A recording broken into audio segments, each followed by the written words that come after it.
David Shapira, bonjour. Bonjour Claudine. J'espère que vous allez bien.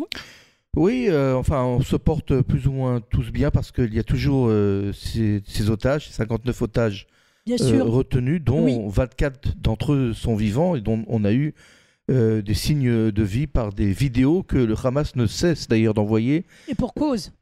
Oui, il semblerait qu'en fait, ces vidéos qui nous troublent, qui nous perturbent, qui sont terribles, sont envoyées car le Hamas lui-même se trouve dans une situation de détresse, puisque ça fait presque plus d'un mois que nous sommes revenus sur le terrain de la guerre, mais toujours avec une retenue. Vous savez, on est un peu comme un équilibriste, c'est-à-dire que nous voulons continuer un état de guerre, mais sans passer au stade supérieur, c'est-à-dire une grande guerre qui mettrait en fin de compte fin définitivement au régime du Hamas et au pouvoir du Hamas, mais d'un autre côté scellerait en fait le sort des 24 otages vivants.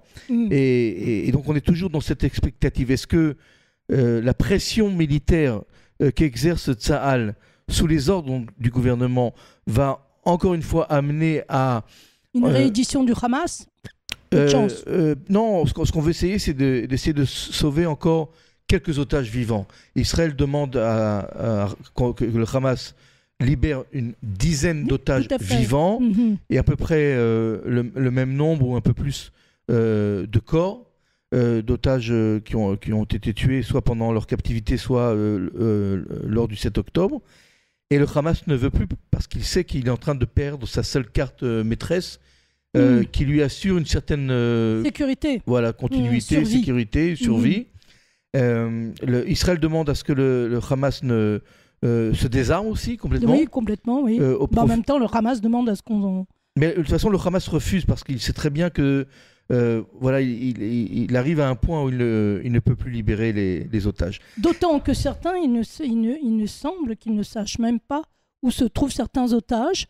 Et que pensez-vous justement de la déclaration de Bezalel Smotrich, considérant que les otages justement ne sont pas une priorité? Écoutez, on est dans un drame humain absolument terrifiant.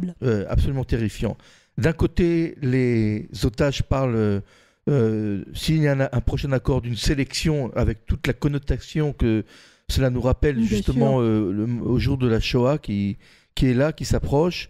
Et d'un autre côté, est-ce qu'on doit arrêter la guerre pour sauver 24 otages vivants et aussi pour les veuves et les parents, ramener aussi le corps, le cadavre de ceux qui ont été tués. C'est une question morale, c'est une question éthique. Et pour la troisième fois, le gouvernement essaye par des moyens militaires de faire plier le Hamas, qui d'ailleurs, justement, commence à donner des signes de faiblesse. Il aurait été d'accord qu'une autorité palestinienne rentre à sa place pour gouverner Gaza. On n'en sait pas beaucoup, mais ce qui est sûr, c'est que cette situation ne pourra pas durer éternellement. Soit le Hamas accepte, en contrepartie de quelques semaines de cessez-le-feu, et en contrepartie du fait que Tsahal se retire de la bande de Gaza, soit le Hamas libère une dizaine d'otages vivants, soit dans une semaine à 2 semaines, nous passons ce qu'on appelle à une guerre totale. C'est-à-dire que Tsahal, pour l'instant, se limite, je parle d'un point de vue géographique, dans la partie de Gaza absolument, nord et extrême sud, mais ne s'est pas réellement attaqué à la région centre. Or, il faut savoir aussi que le Hamas a engagé, d'après ce qu'on sait, encore 20 000 Oui, tout à fait. Oui, mais il n'a plus les moyens de les payer. 20 000 terroristes. Et effectivement, non seulement il n'a plus les moyens de les payer, mais est-ce que ces gens-là sont entraînés et savent combattre? La réponse est évidemment que non, parce qu'il faut imaginer que c'est sûrement des jeunes qui se sont engagés. Mais vous savez, il ne faut pas non plus un grand entraînement pour tirer ce qu'on appelle le RPG, un missile contre un tank ou contre une voiture ou contre même des hommes. Et ça a fait malheureusement énormément de dégâts. D'autant que si c'est nous qui les abattons, ces jeunes, Oui. Là, nous aurons un problème éthique, entre guillemets, à travers l'opinion mondiale. Où on vous vise avec un RPG ou avec une mitraillette, je dirais, peu importe l'âge de celui qui vous agresse, la question éthique ne se pose plus parce que c'est où on meurt, où nous-mêmes nous neutralisons les assaillants. Tout à fait. Mais je me permets d'insister sur ce point. Fois, mais juste, oui. Avant, Claudine, juste que je vous laisse intervenir. Passer à un stade de grande guerre signifie aussi l'engagement de 100, 200 000 ou 300 000 réservistes pour une période indéterminée. Bien sûr. Et quand on sait aussi les implications économiques, psychologiques, familiales que cela entraîne. Alors oui, mais j'insiste sur le point quand je parlais du fait qu'effectivement on risquait, et avec justification, de tuer ces jeunes. Il s'avère que dans la politique mondiale internationale, on nous reprocherait de tuer encore des mineurs, des enfants qui ont été pourtant armés pour nous tuer. J'insiste sur ce fait parce que, effectivement, comme vous le savez, vous avez dû en entendre parler, les chiffres ont été réduits par le Hamas, n'est-ce pas ? Ils avaient annoncé des milliers de morts, ils ont été réduits à 3247, ce qui est une réduction quand même assez importante. Donc c'est déjà bien important de pouvoir souligner ce point-là. D'autre part, j'ai entendu d'autres choses et vous avez dû les lire. C'est qu'effectivement, Israël s'engagerait directement sur Gaza et à rester à Gaza. Qu'est-ce que vous savez sur le sujet quand même qui est extrêmement sensible? Écoutez, parce que... pour l'instant, Netanyahou, et on le dit depuis le début, je pense que j'interviens avec vous sur ce site depuis le 7 octobre, il n'y a toujours pas de politique fixée sur l'avenir. Il n'y a toujours pas de plan. On ne sait toujours pas qui régnera à la place du Hamas demain. Si le Hamas... ce soir levait le drapeau blanc en disant on s'en va, laissez-nous partir et on vous rend les otages, Israël accepterait. Qui demain gouvernera Hamas, la bande de Gaza, Qui gouvernera la bande de Gaza? Qui va administrer ces 2 millions de personnes, Palestiniens dont les structures ont été détruites par nos forces? Bien sûr. Il n'y a pas de réponse. Non, pas de réponse, parce qu'en fait le gouvernement, et à sa tête Benjamin Netanyahou, n'est pas intéressé non seulement d'apporter une solution politique, mais sachant qu'encore une fois, tant que la guerre dure, il n'y a toujours pas de commission d'enquête, il y aura...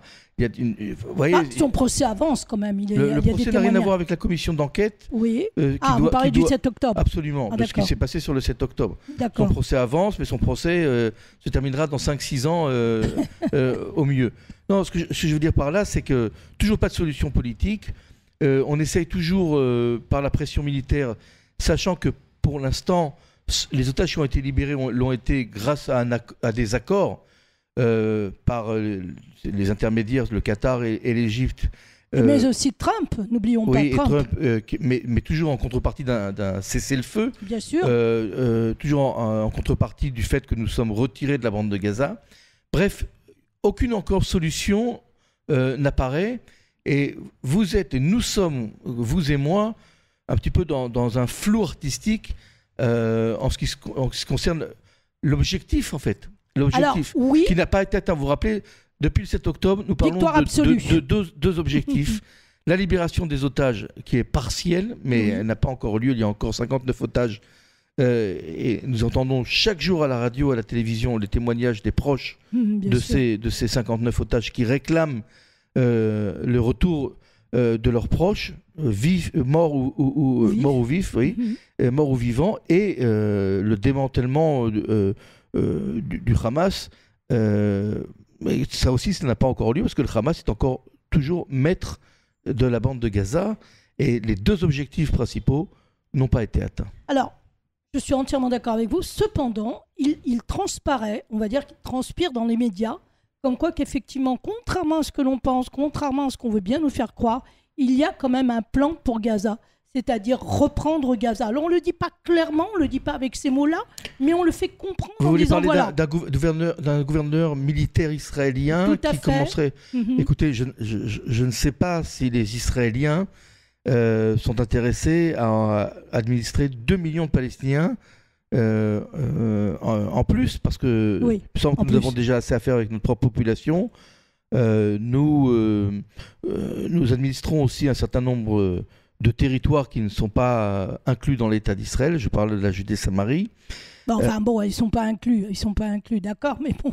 Oui, ils sont pas inclus, mais nous devons assurer la sécurité des habitants qui habitent ces territoires-là. Cela inclut aussi le fait que l'autorité palestinienne soit ne veut pas, soit n'est pas en mesure elle-même d'instaurer son autorité dans les grandes villes comme Naplouse, Toul-Karem, Jenin, où nous sommes dans l'obligation, à l'encontre de ce qui a écrit d'ailleurs dans les accords d'Oslo, d'intervenir nous-mêmes, car personne ne fait le travail à notre place. Oui. Donc vous voyez, ça nous met dans une situation où, en plus de la guerre, on va maintenant administrer 2 millions de personnes. Ça veut dire... Sauf s'il y a un exode réel, volontaire. Mais pour l'instant, il y a un petit exode. Quelques-uns, 5 000, 6 000, oui. Voilà. Mais Claudine, nous devons, si nous administrons la bande de Gaza, ça veut dire que nous devons reconstruire ce que nous avons détruit. Nous devons assurer l'éducation pour les enfants. Nous devons assurer aussi l'aspect médical pour la population. C'est ça, administrer. Oui, tout à fait. C'est juste impossible. Et les égouts aussi, il faut qu'on s'en occupe. Les pompiers aussi. Vous vous rendez compte ce que ça signifie ? Des milliards que Trump, justement, avait essayé de négocier avec les pays arabes en disant, écoutez, voilà, très bien, on va se mettre à table et quelques milliards suffiront à reconstruire la bande de Gaza pendant l'exode des Palestiniens. Est-ce que c'est possible ? Alors, Donald Trump, comme vous le savez, comme vous l'avez vu depuis ces 100 derniers jours, parle beaucoup, menace énormément, mais au moment d'accomplir, je dirais, de réaliser les menaces, comme les droits de douane, etc., même sur la Chine qui est l'ennemi juré, Trump recule en fin de compte. Trump est en situation aussi délicate parce que, d'après un dernier sondage, moins de 47% de la population, après 100 jours, je parle des Américains, soutiennent le président, alors qu'en général, un président, après 100 jours, obtient 60% et plus de soutien. Et pour l'instant, les Américains commencent à comprendre que Trump, avec toutes les promesses et tout ce qu'on attendait de lui, ne répond peut-être pas aux attentes américaines. Donc voilà, n'oubliez pas aussi que l'Amérique est engagée dans un conflit armé qui est sévère, mais dont nous n'avons pas encore les témoignages ni d'informations, au Yémen. Ah oui, tout à fait. Je crois qu'avant-hier, ou il y a 3 jours, il y a eu 25 attaques en une journée américaine. Donc les forces américaines sont déjà engagées au Yémen. Pour être engagées aussi dans l'Iran. Le Soudan, ça va très mal. Donc, vous voyez, il y a beaucoup d'enjeux. Points de conflit. Et je ne sais pas si Donald Trump est intéressé, encore une fois, à ouvrir encore un nouveau front, sachant que, par exemple, il est désespéré face à ce qui se passe entre la Russie et l'Ukraine. Il a un peu échoué. Il n'arrive pas à obtenir un cessez-le-feu non plus, bien ses promesses. Donc, il faut je suis très très satisfait des déclarations de Trump au sujet du Hamas. Dernièrement, il a dit que le Hamas ne gouvernera pas la bande de Gaza. Très bien. Mais enfin bon. Et après maintenant, il faut voir comment tout cela s'applique concrètement. Et pour l'instant, en ce qui concerne du concret, Trump n'a pas encore fait ses preuves. Il a fait ses preuves dans les paroles, dans les promesses, dans le marketing, ça s'appelle. Voilà, mais dans les menaces aussi. Oui, très fort. Dans les menaces, très fort. Mais il faut savoir, concrètement parlant, comme on dit en hébreu, tachles, c'est-à-dire concrètement. Ce qui se passe sur le terrain. Et le terrain, pour l'instant, c'est un peu bloqué. Ça fait un mois qu'on est on est bloqué. Vous voyez, au Liban. Oui, mais par exemple, regardez le Liban. Regardez le Liban. Revenons au Liban. Voilà, le Liban, c'est un bon exemple. Oui. Le Liban, nous avions une menace terrible. Vous vous rappelez le Hezbollah avec 150 000 roquettes et 50 000 hommes armés. Nous avons fait un cessez-le-feu avec le Liban. Un accord que nous avons passé par l'intermédiaire des États-Unis et de la France. Eh bien, cet accord stipule que le Sud doit être démilitarisé et nous n'hésitons pas tous les jours, à éliminer des cibles qui se préparent à refaire des attentats, à retirer des roquettes. Donc, vous voyez qu'on peut... Et ce que disent les otages, et là je peux comprendre, c'est la même chose, libérer les otages. Et après, continuons la guerre. Et après, même sans ramener des troupes à l'intérieur de la bande de Gaza, nous pourrons continuer à combattre le Hamas. Absolument, tout à fait. À part des éliminations ciblées. Pourquoi Il faut demander ça à Benjamin Netanyahu, pas à moi. Alors on va l'appeler. Pas la bonne adresse. Ça, c'est ce que pourrait conclure Netanyahu. Netanyahu mise, si vous voulez, c'est un pari, un pari qui est risqué, mais de toute façon, il n'en est plus à un pari près dans sa situation, qui est catastrophique aussi.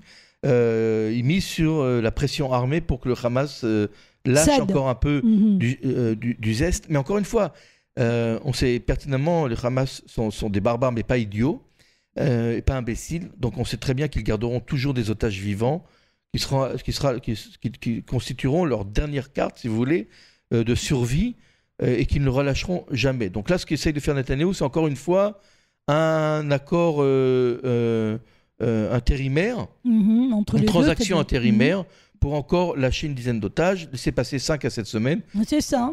Et le après, temps passe. on repart en campagne. D'accord, mais écoutez, merci pour ces bonnes informations. On est on est dans l'expectative. Oui. Nous sommes donc en plein Yom HaShoah. Oui, nous allons, entre guillemets, commémorer Yom HaZikaron prochainement. Et Yom HaTzmaout seront des événements qui seront pas faciles. D'ailleurs, à ce sujet, les familles d'otages vont demander à la population israélienne de ne pas faire la fête à Yom HaTzmaout, le jour de l'indépendance. Et certains otages, les observatrices ont refusé effectivement de porter le flambeau alors qu'elles y ont été invitées. C'est aussi un signe extrêmement fort de la part des otages par rapport au gouvernement. Qu'est-ce qu'on peut en conclure, David ? C'est très personnel et c'est très individuel, la façon dont on perçoit et on ressent les événements. Si vous me demandiez personnellement, je ne sais pas si ça intéresse quelqu'un, mais c'est vrai que c'est très difficile de faire la fête, sachant que nous sommes engagés encore une fois dans une guerre, que des soldats peuvent perdre la vie d'un jour à l'autre, parce qu'il y en a un qui est tombé, un jeune soldat marié, mais bédouin, et c'est une situation qui est compliquée. C'est vrai que nous n'avons pas le cœur, pour ma part, nous n'avons pas le cœur à faire la fête. Voilà. On continue à vivre, à être très attaché aux informations. On espère le retour imminent des otages, et chaque jour nous entendons ces familles qui vivent un drame qui n'est même pas imaginable de vivre. Absolument. Et c'est vrai que dans ce contexte-là, c'est très difficile de faire la fête, d'autant plus que nous sommes dans des crises quand même importantes.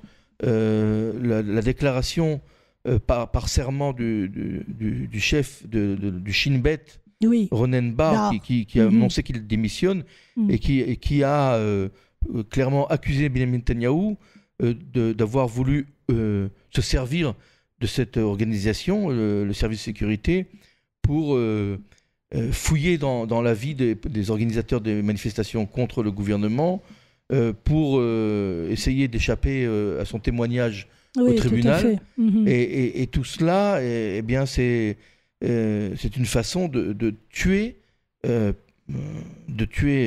graduellement, petit à petit, la démocratie. Si on commence à s'attaquer à des personnes qui organisent des manifestations qui sont légales, je rappelle que le droit de manifester est un droit fondamental d'une démocratie. Voilà, quand on entend des nouvelles comme cela, on est perplexe sur notre avenir, l'avenir de la démocratie israélienne qui est en danger.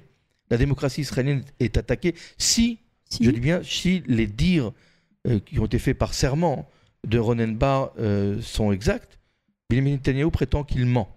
Netanyahou a souvent dit la chose suivante. Alors maintenant, il y en a un des deux qui ment.